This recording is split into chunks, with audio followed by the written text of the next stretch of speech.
أما بعد فأعوذ بالله من الشيطان الرجيم بسم الله الرحمن الرحيم يا أيها الذين آمنوا كتب عليكم الصيام كما كتب على الذين من قبلكم لعلكم تتقون وقال الله سبحانه وتعالى في موضع آخر شهر رمضان الذي أنزل فيه القرآن هدى للناس وبينات من الهدى والفرقان إلى الآخر.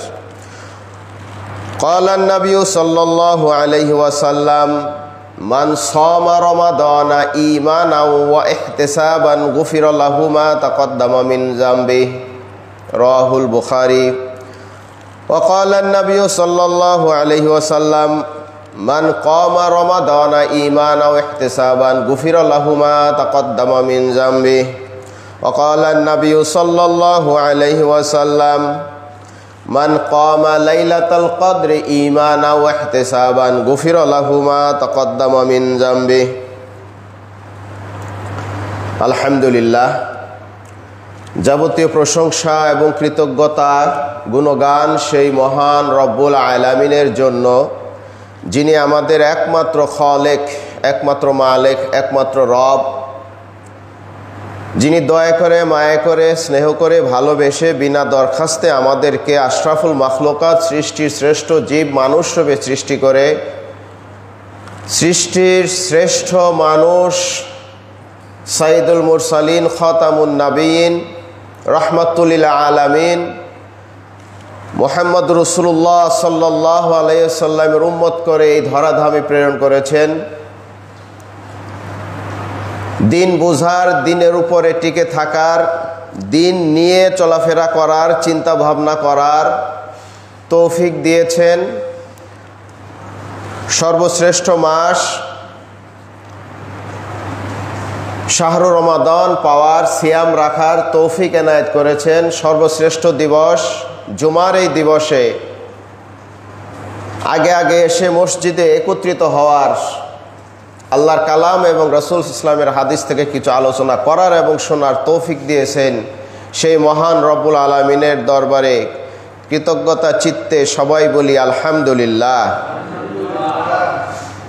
দুরূদ ও সালাম প্রিয় নবী মুহাম্মদ রাসূলুল্লাহ সাল্লাল্লাহু আলাইহি সাল্লাম, যিনি ছিলেন সর্বশেষ নবী, রাহমাতুল লিল আলামিন, সাইয়্যিদুল মুরসালিন, খাতামুন নবিয়্যিন, যিনি তার উম্মতের জন্য এমন একটা দিন তথা জীবন ব্যবস্থা রেখে গেছেন, দিয়ে গেছেন, যে জীবন ব্যবস্থা পূর্ণাঙ্গ অনুসরণের মধ্যেই রয়েছে একজন মানুষের ইহকালীন মুক্তি এবং পরকালীন মুক্তি, ইহকালীন সফলতা, পরকালীন সফলতা।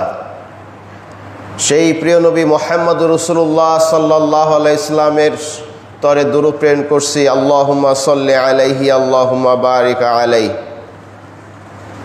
সম্মানিত উপস্থিতি, আজকে আমাদের খুতবার আলোচ্য বিষয় তাআল্লাকুল ঈমান বিসিয়াম আই রমাদান। রমাদান বা সিয়ামের সাথে ঈমানের সম্পর্ক।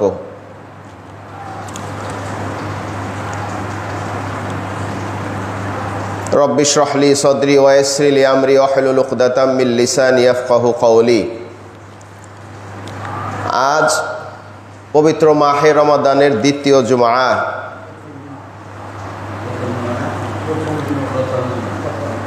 প্রথম জুমা আলহামদুলিল্লাহ, মাহে রমাদানের প্রথম জুমা। গত জুমা একদিন আগে গেছে, আলহামদুলিল্লাহ। মাহে রমাদানের প্রথম জুমা আজ, আলহামদুলিল্লাহ। আজকে আমরা যে বিষয়টা নিয়ে আলোচনা করব, মাহে রমাদানের ফজিলত, মাহে রমাদানের মাহাত্ম্য, গুরুত্ব, তাৎপর্য, এ ব্যাপারে আমরা মোটামুটি সবাই কম বেশি জানি। ইজা জা রমাদান ফুতিহাত আবওয়াবুস সামা আবওয়াবুল জান্নাহ গুল্লিকত, আবওয়াবুন নার, আসমানের দরজাসমূহ খুলে দেওয়া হয়, জান্নাতের দরজাসমূহ খুলে দেওয়া হয়, জাহান্নামের দরজাগুলো বন্ধ করে দেওয়া হয়, শয়তানকে শৃঙ্খলিত করা হয়। একটা ফরজ ইবাদত করলে 70টা ফরজ ইবাদতের সমান সওয়াব হয়, একটা নফল ইবাদত করলে একটা ফরজের সমান সওয়াব হয়, দান করলে এত এত বেশি নেকি। এই সমস্ত ফায়দা, ফজিলত, গুরুত্বের কথা আমরা সব সময় শুনি, সবার কাছে শুনি এবং সবাই এই বিষয়গুলো আলোচনা করে। আজকে ভিন্ন একটু আঙ্গিকে, ভিন্ন একটু ধারায় আপনাদের সামনে আমি মাহে রমাদানকে উপস্থিত করতে চাই। অমা তৌফিকি ইল্লা বিল্লাহ।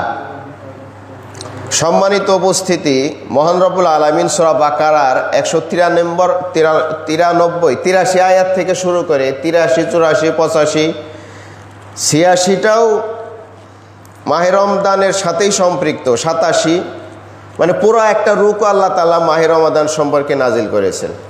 শুরুতে যে আয়াতটা নাজিল করেছেন, ইয়া আইয়ুহাল্লাযিনা আমানু, আয়াতটা শুনতে শুনতে আশা করি সবার মুখস্থ হয়ে গেছে। ইয়া আইয়ুহাল্লাযিনা আমানু, আলোচনাটা একটু খুব খেয়াল করে শুনবেন, বোঝার চেষ্টা করবেন। ইয়া আইয়ুহাল্লাযিনা আমানু, আল্লাহ কাদেরকে ডাক দিলেন? ঈমানদারদেরকে ডাক দিলেন। আল্লাহ তাআলা প্রত্যেকটা বিধানের আগে ইয়া আইয়ুহাল্লাযিনা আমানু, হে ঈমানদার, যারা ঈমান এনেছো তারা শোনো, তোমরা যখন ঈমান আনছো তোমাদের উপরে এই বিধানটা আমি ফরজ করলাম। এভাবেই আল্লাহ তাআলা কোরআনে ডেকে ডেকে মুমিনদেরকে বলছেন, ঈমান আনছো, নামাজ ফরজ করা হয়েছে, রোজা ফরজ, ঈমান আনছো, মদ হারাম করা হয়েছে, এটা সেটা অনেক বিধান। প্রথম শর্ত হচ্ছে ইয়া আইয়ুহাল্লাযিনা আমানু, যদি তোমরা ঈমান এনে থাকো তাহলে তোমাদের উপরে কি এই বিধানটা ফরজ। যে কোনো বিধান, শুধু সিয়ামের ক্ষেত্রে না, যে কোনো বিধান কখন ফরজ? যদি ঈমান এনে থাকো। এখন সাহাবায়ে কেরামদের বিষয়টা একটু যদি আমরা দেখি, নবী করিম সাল্লাল্লাহু আলাইহি সাল্লাম মক্কায় কত বছর দাওয়াতি কাজ করছেন? 13 বছর। আচ্ছা, এই 13 বছরে কি জামাতের সাথে নামাজ ছিল, সিয়াম ছিল, জাকাত ছিল, হজ ছিল, জিহাদ ছিল? মদ হারাম হয়েছে, সুদ হারাম হয়েছে? কিছুই না, সব আগের মতো আছে, জাহিলি যুগের মতো সব কিছু চলতেছে। তাহলে কিসের দাওয়াত দিলেন রাসূল সাল্লাল্লাহু আলাইহি সাল্লাম 13টা বছর? কিসের দাওয়াত দিলেন? ঈমানের দাওয়াত দিলেন। এই 13টা বছর রাসূল সাল্লাল্লাহু আলাইহি সাল্লাম সাহাবীদেরকে ঈমানের উপরে মজবুতভাবে, সাহাবায়ে কেরামদেরকে ঈমানের তালিম দিয়েছেন, ঈমানের উপরে দাঁড়া করাইছেন। ঈমান যখন মজবুত হয়ে গেছে, এরপরে মদিনায় যাওয়ার পরে আল্লাহ তাআলা ডাকতে ডাকতে শুধু বলছেন, হে ঈমানদারেরা, এখন তোমাদের উপরে কি? মদিনায় যাওয়ার পরে কিন্তু জামাতের সাথে সালাত ফরজ হয়েছে, মক্কায় হয় নাই। রোজা মানে সিয়াম, জিহাদ, জাকাত সব মদিনায় যাওয়ার পরে। এবং অবস্থা এমন ছিল, যখনই যে বিধানটা আল্লাহ তাআলা নাজিল করছেন, সঙ্গে সঙ্গে সাহাবায়ে কেরাম সেদিন থেকে আজীবন পর্যন্ত একনিষ্ঠভাবে 100% ওই বিধানটা পালন করছেন। একজন সাহাবীও পিছপা হন নাই। মদ হারামের আয়াত নাজিল হয়েছে, একদম টোটালি হারাম, কেউ আর এটার ঘ্রাণও সুখে নাই। সালাত ফরজ হয়েছে যেদিন থেকে, সেদিন থেকে একজন সাহাবী এক ওয়াক্ত নামাজ ইচ্ছাকৃতভাবে ছেড়ে দেয় নাই। হজ ফরজ হয়েছে, যাদের সামর্থ্য হচ্ছে হজ করছে, এরপর থেকে আর এই সমস্ত বিধানের ব্যাপারে ওয়াজ করতে হয় নাই যে সলাতের এত ফজিলত, সিয়ামের এত ফজিলত, এই এত এত সওয়াব, এত এত সওয়াব, এত এত সওয়াব, না, কোনো ফজিলতের কথা বর্ণনা করা লাগে নাই। শুধু বলছে ফরজ, ব্যাস আমল করা শুরু হয়ে গেছে। কেন? কারণ হলো এই যে পিছনে 13টা বছর রাসূল সাল্লাল্লাহু আলাইহি সাল্লাম ঈমানের মেহনত করছেন। তাহলে ঈমান জিনিসটা যদি পোক্ত হয়ে যায়, তখন আপনাকে আর ওই বিধানের ফজিলত বর্ণনা করা লাগবে না। আবার দেখেন, আমি আপনাদের সামনে 3টা হাদিস পাঠ করেছি, 3টাই বুখারীর। 22 নম্বর হাদিস, 23 নম্বর হাদিস, 672 নম্বর হাদিস বুখারীর হাদিস, মুসলিমেও আছে, মুত্তাফাকুন আলাইহির হাদিস। এই প্রত্যেকটা হাদিসগুলো আপনারা কম বেশি জানেন। মান সমা রমাদানা ঈমানাও ও ইহতিসাবান, মান কমা রমাদানা ঈমানাও ও ইহতিসাবান, মান কমা লাইলাতুল কদর ঈমানাও ও ইহতিসাবান। সবগুলো হাদিসের আগে রাসূলুল্লাহ সাল্লাল্লাহু আলাইহি ওয়াসাল্লাম ঈমান শব্দ যোগ করছেন। কেন ঈমান শব্দ যোগ করার দরকার কি ছিল? এই সিয়ামটা তো ঈমানদারদের জন্যই। তাহলে কেন রাসূল সাল্লাল্লাহু আলাইহি ওয়াসাল্লাম বারবার বলতেছেন ঈমান আও ঈমান আও ঈমান আও? তার মানে আপনি যে বিধানগুলো আপনি পালন করবেন তার আগে আপনি আপনার কি ঈমানটা আগে সঠিক করেন, ঈমানটাকে মজবুত করেন। তাহলে এখানে কোন ঈমানের কথা বলেছে? আমরা তো সবাই ঈমানদার, তাই না? এক ওয়াক্ত নামাজ পড়ে না, কয় মাশাআল্লাহ আমার ঈমান ঠিক আছে। সমানে সুদ খাইতেছে, ঘুষ খাইতেছে, আমার ঈমানে কোনো ভেজাল নাই, ঈমানে কোনো সমস্যা নাই। তাহলে ঈমানটা বুঝতে আমাদের একটু সমস্যা হয়েছে। ঈমানটা কি? আমি ঈমানের উদাহরণ দেই এই গক্ষুর সাপ দিয়ে। গক্ষুর সাপের কথা আমরা সবাই শুনছি, অনেকে দেখছি, কিন্তু গক্ষুর সাপের কামড় কি খাইছি? এখন যদি এই জায়গায় একটা গক্ষুর সাপ, 5 হাত 6 হাত একটা গক্ষুর সাপ, হ্যাঁ, আমার জীবনে একটা এরকম 6-7 হাত একটা গক্ষুর সাপ মারার একটা ইতিহাস, একটা স্মৃতি রয়ে গেছে আমার, এখনো মনে পড়লে হাসি পায়। আজ থেকে 15 বছর আগে কি ভয়টাই না পাইছিলাম আমরা। 3 জন মাত্র মানুষ ছিলাম, একটা ঘরের ভিতরে 7 হাত বড় একটা গক্ষুর সাপ, কাছে যাওয়ারই সাহস পাচ্ছিলাম না। পরে লম্বা লম্বা বাঁশ এনে তারপর ওইটাকে দূর থেকে বাইরে বাইরে মারছি। অথচ গক্ষুর সাপের কামড় কিন্তু আমরা কেউ খাইনি। যদি বলা হয় আপনাকে যে আপনাকে এত টাকা দেওয়া হবে, 5 লক্ষ 10 লক্ষ টাকা, গক্ষুর সাপটা একটু গলায় আপনি পেঁচান অথবা একটু হাত দিয়ে একটু ধরেন, 10 লক্ষ টাকা আপনাকে দেবো, আপনি রাজি হবেন? কেন? গক্ষুর সাপ যদি এইখানে আসে বসে থাকতে পারবেন? ধরা তো দূরের কথা, দরজা কয়টা, জানালা কয়টা, এক এক দিক দিয়ে এক একজন দৌড়। কেন? সাপের কামড় থেকেও খান নাই। সাপের, গক্ষুর সাপের কামড়ের বিষের যে যন্ত্রণা, এটাকে অনুভব করেন নাই। তাহলে এত ভয় কিসের? এটার নাম হচ্ছে ভাই ঈমান। এটার নাম কি? ঈমান। বিশ্বাস করছেন আপনি। কেমন বিশ্বাস? 100% বিশ্বাস। গক্ষুর সাপের বিষ একবার যদি কামড় দেয় আমার হায়াত শেষ, আমার 10 লক্ষ টাকার দরকার নাই, মরে গেলে 10 লক্ষ টাকা দিয়ে আমি কি করব? তাহলে গক্ষুর সাপের উপরে আপনার 100% ঈমান আছে, বিশ্বাস করছেন, শুনছেন, বিশ্বাস করছেন। কেমন বিশ্বাস? এই যে বিশ্বাস এবং কর্মে যদি মিল থাকে, কোরআনের ভাষায় সেটাকে বলা হয় ইয়াকিন। কি বলা হয়? ইয়াকিন। আমরা এখন ইয়াকিনের লেভেলে পৌঁছাইতে পারিনি। সাহাবীদের সবার ঈমান ছিল ইয়াকিনের পর্যায়ে, আমরা বলি ইয়াকিন। ইয়াকিন, ইয়াকিনের 3টা স্তর আছে। একটাকে বলা হয় ইলমুল ইয়াকিন, একটাকে বলা হয় আইনুল ইয়াকিন, একটাকে বলা হয় হাক্কুল ইয়াকিন। 3টাই কোরআন দ্বারা সাব্যস্ত। সূরা হুমাযা 5 নম্বর আয়াতে, সূরা তাকাসুরে 5 নম্বর আয়াতে আল্লাহ তাআলা ইলমুল ইয়াকিনের কথা বলছেন। 7 নম্বর আয়াতে আল্লাহ তাআলা আইনুল ইয়াকিনের কথা বলছেন। তারপরে সূরা ওয়াকিয়ার 95 নম্বর আয়াতে আল্লাহ হাক্কুল ইয়াকিনের কথা বলছেন।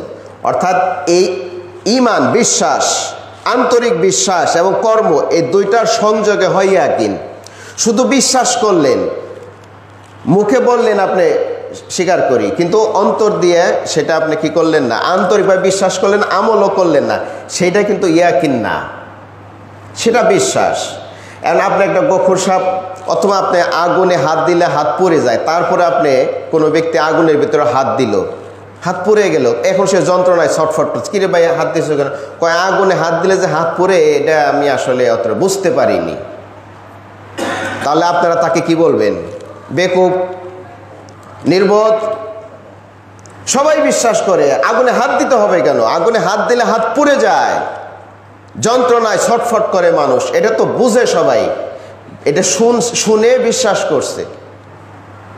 এটার নাম ইয়াকিন। এটার নাম কি? ইয়াকিন। আমেরিকায় আমরা সবাই যাইনি, গেছি, কিন্তু আমেরিকা বিশ্বাস করি কি না? বিশ্বাস করি। এই দেখেন ইয়াকিনের 3টা স্তর। প্রথমটা বললাম, প্রথমটা কি? ইলমুল ইয়াকিন, জ্ঞানগত বিশ্বাস, শুনছি, বিশ্বাস করছি। গক্ষুর সাপে কামড় দিলে মানুষ মারা যায়, এটা শুনছি, এটা কি করছি? আমেরিকা যে আছে এটা শুনছি, শুনে বিশ্বাস করছি, এটা একটা স্তর। দ্বিতীয় স্তর হচ্ছে আইনুল ইয়াকিন, চোখে দেখছেন, আপনার কোনো বন্ধু আত্মীয় আমেরিকায় গেছে, সেখান থেকে এসে ভিডিও কল দিছে, ভিডিও কলে আপনি আমেরিকা দেখছেন, অথবা ইউটিউবে মোবাইলে ছবিতে আপনি আমেরিকার ছবি দেখছেন। তাহলে আপনি আগে শুনছিলেন, শোনার দ্বারা যে বিশ্বাস, পরবর্তীতে যখন আপনি দেখলেন, দেখার পরে বিশ্বাসটা আরেকটু গাঢ় হয়েছে না, যে না এই যে আমেরিকার বিল্ডিং, রাস্তাঘাট এত সুন্দর সুন্দর, হ্যাঁ আসলেও তো আমেরিকা আছে। এরপরে আপনি একদিন নিজেই সশরীরে আমেরিকা চলে গেলেন, হ্যাঁ ডিবি লটারি হোক যেমনি হোক পাইয়া আমেরিকা চলে গেলেন। তখন আপনার বিশ্বাসটা কোন পর্যায়ে যাবে? এটাকে বলা হয় হক্কুল ইয়াকিন, দৃঢ়ভাবে বিশ্বাস। তো একজন মুসলিমের ঈমানটা কোন স্তরে থাকতে হবে, বিশ্বাসটা কোন স্তরে থাকতে হবে, ইয়াকিনটা কোন স্তরে থাকতে হবে? হক্কুল ইয়াকিন। সেটার নাম কি? হযরত আলী রাদিয়াল্লাহু আনহু একটা হাদিস উনি বর্ণনা করেন যে আমার সামনে যদি এখন জান্নাত এবং জাহান্নাম সুস্পষ্টভাবে তুলে ধরা হয়, বা আমাকে আল্লাহ তাআলা দেখান সচক্ষে, এই দেখো জান্নাত, এই দেখো জাহান্নাম, আলী রাদিয়াল্লাহু আনহু বলতেছেন আমি আলীর ঈমান এক আনাও বৃদ্ধি হবে না। সুবহানাল্লাহ। চিন্তা করছেন হযরত আলী কি বলতেছেন? আমি যদি সচক্ষে এখন জান্নাত দেখি, সচক্ষে জাহান্নাম দেখি, তারপরে আমি আলীর ঈমান এক আনাও বাড়বে না, যা বাড়ার বাইরে গেছে। দেখতে হয়েছে, দেখতে হয়েছে, যেতে হয়েছে না। এটা কিভাবে হবে? এটা আপনি যত বেশি আমল করবেন, আমল, আপনি এলেম অর্জন করবেন, আমল করবেন, আরেকটা জিনিস ফিকির করবেন। সাহাবায়ে কেরাম ফিকির করতেন বেশি, তাফাক্কুর। ফিকিরের দ্বারা আপনার ঈমান তরতাজা হবে, ঈমান বাড়বে। আমাদের ফিকিরের যে জায়গাটা, এই যে ব্রেনে একটা ফিকিরের জায়গা আছে না, চিন্তার একটা জায়গা আছে না, অথবা মনেই ধরেন বিজ্ঞানীরা এখনও কনফিউজড যে চিন্তাটা মানুষ ব্রেন দিয়ে করে না অন্তর দিয়ে করে, এখনও এটার 100% সমাধান হয় নাই। তবে আমাদের বিশ্বাস কোরআন হাদিস দ্বারা যেটা বোঝা যায়, ফিকিরটা মানুষ অন্তর দিয়ে করে। এই জন্য কলবের কথা হাদিসে রাসূল সাল্লাল্লাহু আলাইহি ওয়াসাল্লাম বারবার বলছেন যে তুমি তোমার কলবকে পরিষ্কার, আল্লাহ কোরআনে বলছেন বারবার কলবের কথা। তো এই যে চিন্তার যে জায়গাটা, এই জায়গাটা আপনি আল্লাহকে নিয়ে, রসুলকে নিয়ে, পরকাল নিয়ে, জান্নাত নিয়ে, জাহান্নাম। আচ্ছা, হযরত আলী যে বললেন জান্নাত দেখলেও আমার ঈমান বাড়বে না, জাহান্নাম দেখলেও ঈমান বাড়বে না, কেন? কারণ জান্নাত জাহান্নাম নিয়ে চিন্তা করতে করতে করতে করতে করতে করতে এমন হয়ে গেছে ওনার অবস্থা, সাহাবায়ে কেরাম প্রায় সবারই এই অবস্থা ছিল যে এখন কেমন যেন জান্নাত সচক্ষে আমি দেখছি, জাহান্নাম সচক্ষে দেখছি, আরে সব সময় তো আমি এটা নিয়ে চিন্তা করি, সব সময় চিন্তা করি। আমার এক স্যার ছিলেন, উনি বলতেন যে আমি জান্নাত নিয়ে এত বেশি চিন্তা করি যে প্রায় রাত্রে আমি জান্নাত স্বপ্ন দেখি এবং জান্নাতের বাগানে আমি ঘুরে বেড়াই। এমনকি মাঝে মাঝে জান্নাতের বিভিন্ন এই ঘরে আমি ঢুকে যাই। একদিন দেখি যে জান্নাতের একটা বাড়ি, স্বর্ণের রড, একটু স্বর্ণের রড বের হয়ে আছে। তা আমি স্বপ্নের ভিতরে চিন্তা করতেছি, আমি গরিব মানুষ, একটা রড যদি নিয়ে যেতে পারি তাহলে আমার অভাবটা দূর হয়ে যায়। এই কথা চিন্তা করে আমি স্বর্ণের রড দ্বারা টানাটানিও করছি। সুবহানাল্লাহ। এটা কেন হয়েছে? ফিকির বেশি বেশি করছে, জান্নাত নিয়ে ফিকির বেশি করছে। আমি বলতে চাচ্ছিলাম যে আমরা আমাদের যে চিন্তার যে জায়গাটা, এই জায়গাটায় যে জান্নাত, জাহান্নাম, পরকাল, আল্লাহ, রসুল, এইগুলো নিয়ে আসলে চিন্তা করার টাইম নাই, স্পেস নাই। ওই পুরা জায়গাটা হুব্বুদ দুনিয়া রাসু কুল্লু খতিয়াত। হুব্বুদ দুনিয়া, দুনিয়ার ভালোবাসা, দুনিয়ার ব্যবসা বাণিজ্য, স্ত্রী, সন্তান, চাকরি, জায়গা জমি, এটা সেটা, এইগুলোর চিন্তায় আমাদের ওই জায়গাটা ফুল হয়ে গেছে। এখন একটু নিরিবিলি বসবো, বসার টাইম নাই। একটু নিরিবিলি বসে আমি আল্লাহকে নিয়ে, পরকাল নিয়ে চিন্তা ভাবনা করব, নিজেকে নিয়ে চিন্তা করব। রাসূল সাল্লাল্লাহু আলাইহি সাল্লাম নবী হওয়ার আগে, নবুয়ত পাওয়ার আগে হেরা গুহায় বছরের পর বছর উনি চিন্তা ভাবনা করছেন, ধ্যান করছেন। আচ্ছা, উনি কি নিয়ে এত চিন্তা করছেন, কি নিয়ে ধ্যান করছেন? এটা কি কোনোদিন আপনারা চিন্তা করছেন? এটাকে একটু লেখাপড়া করে বাইর করছেন যে রসুল বছরের পর বছর, মাসের পর মাস, দিন নাই রাত নাই, অনর্গল অল টাইম ওই গুহার ভিতরে বসে রসুল কি ধ্যান করতেন? তখনও রসুল সাল্লাল্লাহু আলাইহি ওয়াসাল্লাম আল্লাহ কি, কিতাব কি, পরকাল কি, জান্নাত কি, জাহান্নাম কি স্পষ্ট ধারণা পান নাই। কি নিয়ে চিন্তা করতেন? রাসূল ইসলাম দুইটা বিষয় নিয়ে চিন্তা করতেন। আমি কে, কে আমাকে পাঠাইছে, কেন পাঠাইছে, আমার কি করণীয়, আমার কি করতে হবে, এই একটা। আরেকটা দ্বিতীয় আরেকটা পয়েন্ট নিয়ে চিন্তা করতেন, এই যে আমার চতুর্পাশের মানুষ, এই মানুষগুলা যেমন খুশি তেমন কাজ করতেছে, পাপের সাগরে, পাপের স্রোতে ভেসে যাচ্ছে, এদেরকে কি করা যায়, কিভাবে এদেরকে ভালো করা যায়, কিভাবে সমাজটাকে ভালো করা যায়। রাসূল ইসলামের এই পুরা এই সময়টা, হেরা গুহার ধ্যানের পুরা সময়টা, এই দুইটা বিষয় রাসূল চিন্তা করতেন, ধ্যান করতেন। তো আমাদের নিজেকে নিয়ে একটু চিন্তা করা, এই চিন্তা করা দরকার। আমি এখন কোথায় আছি, আমাকে কোথায় যেতে হবে, আমার ইমানটা কোন লেভেলে আছে, আমার আমলটা কোন লেভেলে আছে, আমার যতটুকু এলেম অর্জন করা দরকার ছিল ইসলামের ব্যাপারে, আল্লাহর ব্যাপারে, দ্বীনের ব্যাপারে, সেই এলেমটা আমি অর্জন করতে এখনও পারছি কিনা, না একটু কমতি আছে। কমতি থাকলে কি আল্লাহ ছাড় দিবে? হ্যাঁ, যা খুশি তাই দিলাম, যা ছেড়ে দিলাম। বিষয়টি কি আসলে তাই? যতটুকু কোরআন আমার অধ্যয়ন করার, মুখস্থ করার, বোঝার দরকার ছিল, আমার কি বোঝা হয়ে গেছে? দ্বীনি এলেম যতটুকু শেখার দরকার ছিল, শেখা হয়ে গেছে। ইবাদত যতটুকু করার দরকার ছিল। আমরা সব সময় বলি যে আমরা সব কাজে ইত্তেবাই সুন্নাহ, রাসূল সাল্লাল্লাহু আলাইহি সাল্লামের অনুসরণ করব। রাসূল সাল্লাল্লাহু আলাইহি সাল্লাম সব সময় ইশরাকের নামাজ পড়ে মসজিদ থেকে বের হইতেন। আমরা বছর বাদ দিলাম, মাস বাদ দিলাম, সপ্তাহে কয় দিন ফজরের সালাত জামাতের সাথে পড়ে ইশরাকের নামাজ পড়ে মসজিদ থেকে বের হই? রাসূল সাল্লাল্লাহু আলাইহি সাল্লাম জীবনে কোনোদিন ইশরাক না পড়ে মসজিদ থেকে বের হয় নাই। আপনি কয়দিন ইশরাক করে বের হয়েছেন মসজিদ থেকে? ফায়দা সব কি, ফায়দা কি সেটার কথা বাদই দিলাম। একটা কবুল হজের এবং কবুল উমরার সমান সব আল্লাহ তাআলা দান করবেন শুধুমাত্র এই 2 রাকাত নামাজ পড়লে। সুবহানাল্লাহ। একটা কবুল হজ, বড় হজ, আর একটা উমরা, এই 2টা কবুল হজের সমান সব আল্লাহ তাআলা তার আমলে সবের কথা বাদই দিলাম। আমরা তো দাবি করি ইত্তেবাই সুন্নাহ আমরাই সব থেকে বেশি করি। চাশতের নামাজ, সলাতুদ দুহা বা আওয়াবিন যেটাই বলি, কয়দিন পড়ছি? অথচ রাসূলুল্লাহ সাল্লাল্লাহু আলাইহি ওয়াসাল্লাম বলছেন তুমি যদি চাও তোমার রিজকে বরকত হোক, নিয়মিত চাশতের নামাজ পড়ো। কিভাবে যে আল্লাহ তোমার কামাই রোজগারে ব্যবসায় বরকত দেবে তুমি চিন্তাও করতে পারবে না, কল্পনাও করতে পারবে না। তো কয়দিন চাশতের নামাজ পড়ছি? দৌড়াচ্ছি তো সমানে ব্যবসার পিছনে, টাকার পিছনে। একটু থামেন, একটু থামেন, একটু আল্লাহর কাছে আসেন। ওয়াসারিউ ইলা মাগফিরাতিম মির রাব্বিকুম, আল্লাহ বলতেছেন আমার দিকে আসো, আমার দিকে দৌড়াও। দুনিয়া তোমার পিছনে দৌড়াবে। আমরা দুনিয়ার পিছনে ছুটছি, দুনিয়া আমাদের থেকে দূরে সরে যাচ্ছে, কোনোদিন ধরতে পারবো না। কিন্তু আপনি বিশ্বাস করেন, আল্লাহর পিছনে ছুটেন, আল্লাহকে খুশি করার চেষ্টা করেন, ইবাদত বন্দেগী বাড়াই দেন, ফিকিরের জায়গাটা, চিন্তার জায়গাটা একটু বেশি বেশি আল্লাহ, পরকাল, জান্নাত, জাহান্নাম নিয়ে করেন, দেখবেন আপনার দুনিয়ায় বরকত আল্লাহ কিভাবে দেয়, আপনার সমস্যাগুলো কিভাবে দূর হয়ে যায়, আপনার বালা মুসিবত, অসুখ বিসুখগুলো কিভাবে দূর হয়ে যায়। কোনো পেরেশানি, কোনো টেনশন এই অন্তরের ভিতরে ঢুকতে পারবে না ইনশাল্লাহ। আল্লাহ ঢুকতে দিবে না, আল্লাহ ঢুকতে দিবে না। রাসূল সাল্লাল্লাহু আলাইহি সাল্লাম চতুর্দিকে শত্রু বেষ্টিত স্বর্গয় আশ্রয় নিছেন। কাফেরদের পা দেখা যাচ্ছে, উদ্দেশ্য পাইলেই হত্যা করবে, শত শত হাজার হাজার পা দেখা যাচ্ছে, গলার আওয়াজ পাওয়া যাচ্ছে। আবু বকর বলেন এখন কি হবে?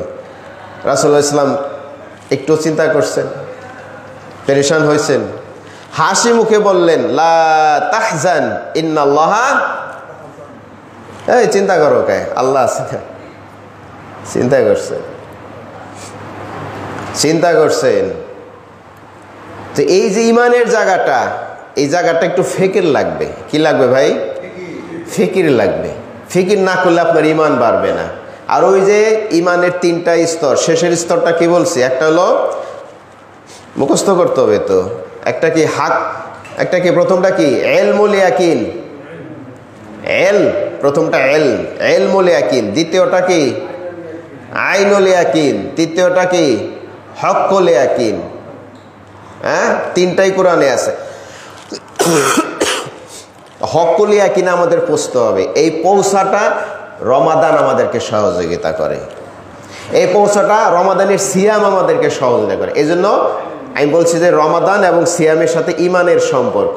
আপনি অন্য কোনো বছরের অন্য কোনো মাস, অন্য কোনো সময়ে এই এত বেশি ইবাদত করতে পারবেন না, কোরআনের এত কাছে আসতে পারবেন না, এত বেশি ইবাদত করতে পারবেন না, সুযোগও পাবেন না, মনও তৈরি হবে না।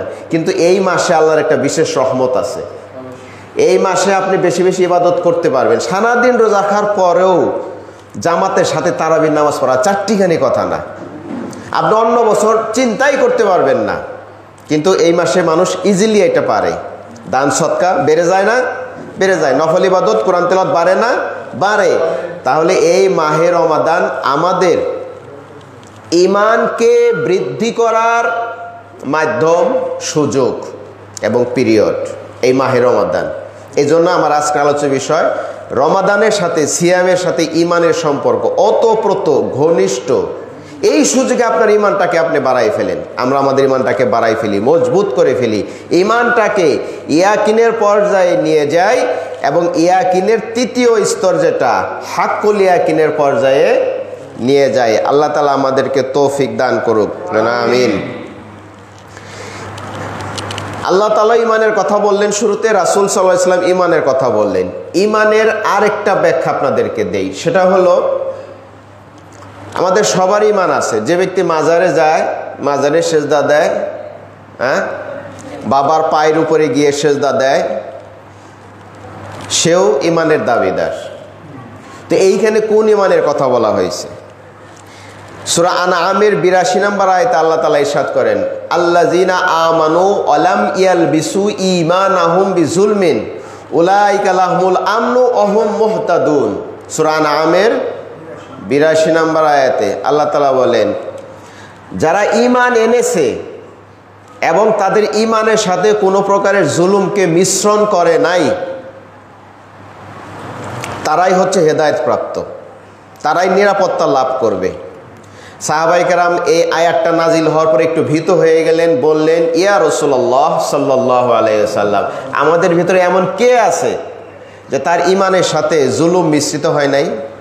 জুলুম বলতে সাহাবায়ে কেরাম পাপ বুঝছেন, যে পাপ করে নাই এমন কে আছে? আমরা সবাই তো পাপী, সবারই কম বেশি পাপ আছে, তাহলে তো সবাই ধ্বংস হয়ে যাব। রাসূল সাল্লাল্লাহু আলাইহি ওয়াসাল্লাম বললেন, না, তুমি কি লোকমানের সেই উপদেশ শ্রবণ করো নাই? যখন সে তার ছেলেকে উপদেশ দিচ্ছিল, কি বলছিল? ইয়া বুনাইয়া লা তুশরিক বিল্লাহ ইন্না শিরকা লা যুলমুন আযীম। হে বৎস, শিরক করো না, কারণ শিরক হচ্ছে সবথেকে বড় জুলুম। তাহলে এই আয়াত, সূরা আনামের ৮২ নম্বর আয়াত, আল্লাহ যে জুলুমের কথা বললেন, এই জুলুমের দ্বারা কি উদ্দেশ্য? শিরক উদ্দেশ্য। অর্থাৎ আপনার এমন একটা ঈমান লাগবে যে ঈমানের সাথে কোনো প্রকারের শিরক মিশ্রিত হয় নাই।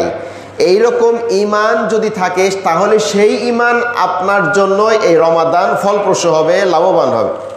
এই সিয়াম আপনার জন্য লাভবান হবে, আপনি ফলপ্রসূ হবে যদি শিরক মুক্ত ঈমান আপনার থাকে। শিরক মুক্ত ঈমান যদি না থাকে, তাহলে আপনার বিশ্বাস করেন, আপনার এই সওম, আপনার সিয়াম, আপনার সলাত, আপনার তারাবি, আপনার দান, সদকা, যাকাত, কোনো আমল কাজে লাগবে না, কবুল হবে না। সূরা নিসার ১১৬ নম্বর আয়াতে আল্লাহ বলেন, ইন্নাল্লাহা লা ইয়াগফিরু আন ইউশরাকা বিহি ওয়া ইয়াগফিরু মা দুনা যালিকা লিমান ইয়াশা। আল্লাহ তাআলা ক্ষমা করবেন না শিরকের গুনাহ। শিরক ছাড়া যাবতীয় সমস্ত গুনাহ আল্লাহ যাকে ইচ্ছা তাকে ক্ষমা করবেন। এই আয়াতে একটা বিষয় দেখার মতো, সেটা হলো শিরক ছাড়া যে কোনো পাপের ক্ষেত্রে আল্লাহ তাআলা একটা অপশন দিছেন, সুযোগ দিছেন। অন্য যে কোনো পাপ আছে, থাকুক, থাকতে লাগুক, সমস্যা নাই, বেশি টেনশন করো না, চিন্তা করো না, কিন্তু যেন একটা শর্ত, শিরক যেন না থাকে। শিরক যেন না থাকে। শিরক থাকলে কিন্তু আমি আল্লাহ ক্ষমা করব না, আগেই ঘোষণা করে দিলাম। আল্লাহ তাআলা এটা আগেই ঘোষণা করে দিয়েছেন। এখন এই যে ঈমান, ঈমানের আরো ৩টা স্তর আছে। এই প্রথম ৩টা স্তর কিন্তু বলছি, মনে রাখবেন। এখন আরো 3টা স্তর বলবো, বলে ইনশাল্লাহ আমার এই খুতবা শেষ করার চেষ্টা করব ইনশাল্লাহ। 3টা স্তরে প্রথম স্তর হচ্ছে আল ইজতিনাবু আনিশ শিরক, দ্বিতীয় হলো আল ইজতিনাবু আনিল কাবায়ের, তৃতীয় হচ্ছে আল ইজতিনাবু আনিল মাকরুহাত আবিল মুবাহাত আবিল লাগভিয়াত। অর্থাৎ ঈমানের 3টা স্তর, বুঝলেন? ঈমানের কয়টা স্তর? প্রথম স্তর হলো শিরক থেকে বেঁচে থাকা। যদি সম্পূর্ণ শিরক থেকে বেঁচে থাকতে পারেন, তাহলে আপনি 3য় স্তরের মুমিন। দ্বিতীয় নাম্বার হলো আল ইজতিনাবু আনিল কাবায়ের, কবিরা গুনাহ থেকে বেঁচে থাকা। কি গুনাহ থেকে? কবিরা গুনাহ থেকে বেঁচে থাকা। সূরা নিসার ৩১ নম্বর আয়াতে আল্লাহ তাআলা বলেন, ইন তাজতানিবুল কাবায়ির মা তুনহাউনা আনহু নুকাফির আনকুম সাইয়্যাতিকুম ওয়া নুদখিলকুম মুদখালান কারীমা। যদি কবিরা গুনাহ থেকে, সূরা নিসার ৩১ নম্বর আয়াত মনে রাখবেন, বাসায় যা একটু দেখবেন, একটু ঘাটাঘাটি করবেন, রোজার মাস তো একটু সময় দিবেন। সূরা নিসার ৩১ নম্বর আয়াত আল্লাহ তাআলা বলেন, যদি তোমরা কবিরা গুনাহ সমূহ থেকে বেঁচে থাকতে পারো, ইন তাজতানিবু কাবায়ির মা তুনহাউনা আনহু, যেগুলো থেকে আমি নিষেধ করেছি তোমাদেরকে নিষেধ করা হয়েছে। কবিরা গুনাহ তো খুব বেশি না, তারপর ওলামায়ে কেরাম মোটামুটি ভাবে ৭০টা বের করছেন। কয়টা? ৭০টা। এই ৭০টা জানা দরকার না? ৭০টা জানা দরকার। একটা কিতাব আছে কিতাবুল কাবায়ের, সারা পৃথিবীব্যাপী এটা প্রসিদ্ধ, সমস্ত মাযহাবের মানুষের কাছে এটা প্রসিদ্ধ, সমস্ত ওলামায়ে কেরামের কাছে এটা প্রসিদ্ধ এবং গ্রহণযোগ্য। ইমাম আয-যাহাবির কিতাবুল কাবায়ের, কিতাবুল কাবায়ের নামেও পাবেন, অথবা কবিরা গুনাহ বইয়ের নাম হলো কি? কবিরা গুনাহ। 1000 বছর আগে লেখা এই বইটা সবার কাছে থাকা উচিত, সবার ঘরে থাকা উচিত।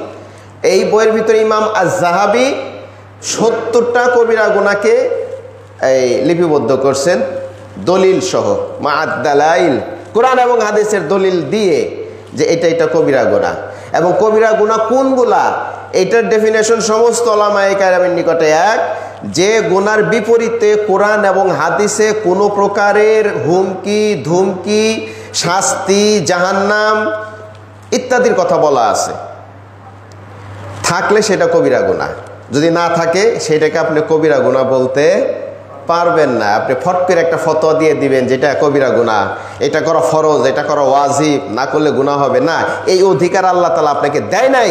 দলিল না, মানে দলিল না দিয়ে যদি আপনি এরকম কথা বলেন তাহলে আপনি শিরক করলেন।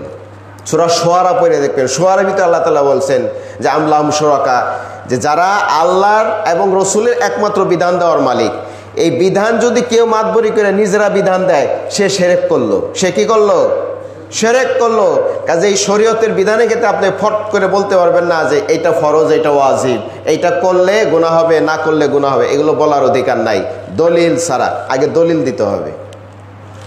তাহলে আল্লাহ তাআলা বলতেছেন যে এই কবিরা গুনাহ সমূহ থেকে যদি তোমরা বেঁচে থাকতে পারো, তাহলে তোমাদের জীবনের অন্যান্য সমস্ত পাপ নুকাফির আনকুম সাইয়্যাতিকুম, আমি মিটিয়ে দেব, ধ্বংস করে দেব, নষ্ট করে দেব, মুছে ফেলবো তোমাদের আমলনামা থেকে।